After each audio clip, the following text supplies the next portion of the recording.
اعوذ باللہ من الشیطان الرجیم بسم اللہ الرحمن الرحیم الصلاۃ والسلام علیکہ یا رسول اللہ صلی اللہ علیہ وآلہ وسلم۔ السلام علیکم ورحمۃ اللہ وبرکاتہ۔ آج کے اس ویڈیو میں میری کوشش ہے کہ حضور پاک صلی اللہ علیہ وسلم کا حلیہ مبارک آسان لفظوں میں بیان کروں، اور یہ جو حلیہ مبارک ہے یہ بہت سی احادیث سے بیان کیا جاتا ہے۔ آپ صلی اللہ علیہ وسلم کا قد مبارک نہ تو بہت زیادہ لمبا تھا اور نہ بہت زیادہ چھوٹا تھا، بلکہ درمیانے قد سے کسی قدر طویل تھا، اور یہ معجزہ تھا کہ جب بھی آپ صلی اللہ علیہ وسلم کسی مجمع میں موجود ہوتے تھے تو سب سے لمبے معلوم ہوتے تھے۔ آپ صلی اللہ علیہ وسلم کا سر مبارک قدرے بڑا تھا اور جسم ٹھوس تھا، بالکل بھی لٹکا ہوا یا پھیلا ہوا نہیں تھا۔ آپ صلی اللہ علیہ وسلم کا رنگ نہایت چمکدار، کھلتا ہوا سفیدی مائل تھا۔ آپ صلی اللہ علیہ وسلم کا چہرہ مبارک بالکل بھی گول نہیں تھا، لیکن تھوڑی یعنی چن سے تھوڑی گولائی تھی۔ آپ صلی اللہ علیہ وسلم کا چہرہ مبارک 14ویں کے چاند کی طرح چمکتا تھا۔ آپ صلی اللہ علیہ وسلم کی پیشانی یعنی ماتھا مبارک کشادہ تھا، یعنی پیشانی چوڑی تھی۔ آپ صلی اللہ علیہ وسلم کی داڑھی مبارک گنجان یعنی بھری ہوئی تھی۔ آپ صلی اللہ علیہ وسلم کی آنکھوں کا رنگ سیاہ تھا، آنکھوں میں سرخ دھاریاں بھی تھیں، اور جب ضرورت پڑتی تو آپ صلی اللہ علیہ وسلم جس شخص سے بات کر رہے ہوتے تھے اس کی طرف ضرور دیکھتے تھے، ورنہ آنکھیں نیچی فرما لیتے تھے۔ آپ صلی اللہ علیہ وسلم کے بال مبارک ہلکے بل کھائے ہوئے تھے اور اکثر کندھے مبارک تک یا اس سے تھوڑا نیچے آتے تھے۔ آپ صلی اللہ علیہ وسلم کے بالوں میں اتفاقاً مانگ بھی نکل آتی تھی۔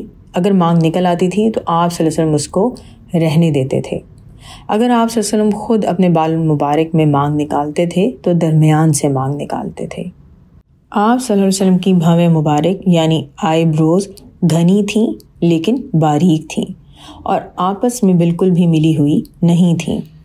دونوں بھووں کے درمیان ایک رگ تھی جو غصے کے وقت ابھر آتی تھی۔ آپ صلی اللہ علیہ وسلم کی ناک مبارک تناسب کے ساتھ لمبی تھی جس پہ نور چمکتا تھا۔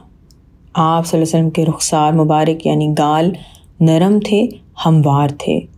آپ صلی اللہ علیہ وسلم کی گردن مبارک لمبی تھی۔ آپ صلی اللہ علیہ وسلم کے دندان مبارک سفید موتیوں کی طرح چمکتے تھے اور سامنے کے 2 دانتوں کے درمیان فاصلہ بھی تھا۔ آپ صلی اللہ علیہ وسلم کا سینہ مبارک چوڑا تھا، دونوں کندھوں کے درمیان فاصلہ نسبتاً زیادہ تھا۔ عربوں میں اس بات کو سخاوت اور بہادری کی علامت سمجھا جاتا تھا۔ آپ صلی اللہ علیہ وسلم کے دونوں شانوں کے بیچ میں مہر نبوت تھی۔ جب آپ صلی اللہ علیہ وسلم چلتے تھے تو تیز چلتے تھے اور جھک کر چلتے تھے، پیر اٹھا کر چلتے تھے۔ آپ صلی اللہ علیہ وسلم کے قدم مبارک بڑے ہوتے تھے، یعنی چھوٹے چھوٹے قدم نہیں رکھتے تھے۔ جب آپ صلی اللہ علیہ وسلم چلتے تھے تو ایسا معلوم ہوتا تھا جیسے ڈھلان یعنی نیچے کی طرف اتر رہے ہوں۔ آپ صلی اللہ علیہ وسلم کے ہاتھ مبارک اور پاؤں مبارک چوڑے تھے، بازو بڑے تھے، ہتھیلیاں چوڑی تھیں اور انگلیاں تناسب کے ساتھ بڑی تھیں۔ کلائیاں مبارک بھی دراز تھیں۔ آپ صلی اللہ علیہ وسلم کے چہرے مبارک پر پسینہ موتیوں کی طرح چمکتا تھا۔ جب بھی آپ صلی اللہ علیہ وسلم کسی کی طرف متوجہ ہوتے تھے تو اس کی طرف پورا مڑتے تھے۔ آپ صلی اللہ علیہ وسلم ہرگز بھی فحش کلامی نہیں کرتے تھے اور نہ ہی آپ صلی اللہ علیہ وسلم بازاروں اور گلیوں میں بلند آواز سے بولتے تھے۔ غرض کہ جو بھی آپ صلی اللہ علیہ وسلم کو صرف ایک بار بھی دیکھتا تھا وہ آپ صلی اللہ علیہ وسلم کے حسن و جمال سے متاثر ہوئے بغیر نہیں رہ سکتا تھا۔ دیکھنے والا آپ صلی اللہ علیہ وسلم سے مروب ہوتا تھا، یعنی دیکھنے والا آپ صلی اللہ علیہ وسلم کی شخصیت سے ضرور متاثر ہوتا تھا۔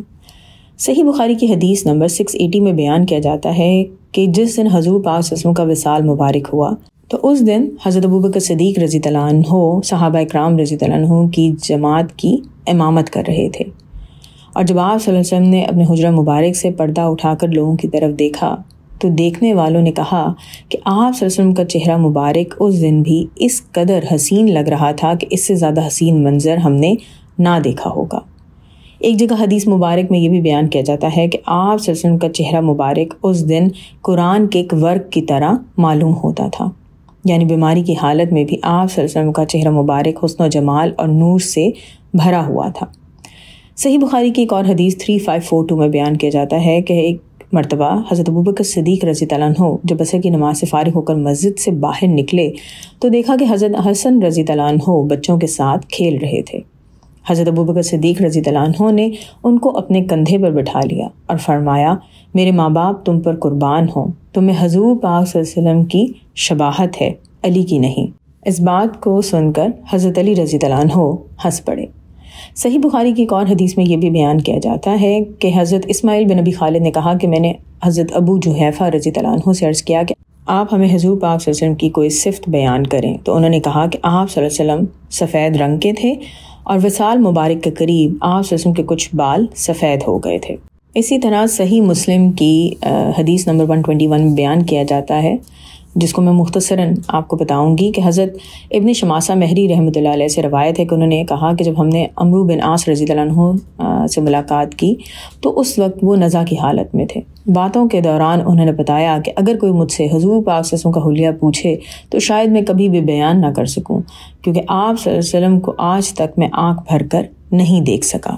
اگر ہم آج کے دور کی بات کریں تو جن لوگوں نے خواب یا بیداری کی حالت میں حضور پاک صلی اللہ علیہ وسلم کی زیارت کی ہے، جب ان سے پوچھا گیا کہ حضور پاک صلی اللہ علیہ وسلم کا حلیہ مبارک بیان کریں تو تقریباً سب نے یہی کہا کہ حضور پاک صلی اللہ علیہ وسلم کے حسن و جمال کو بیان کرنا ممکن نہیں ہے۔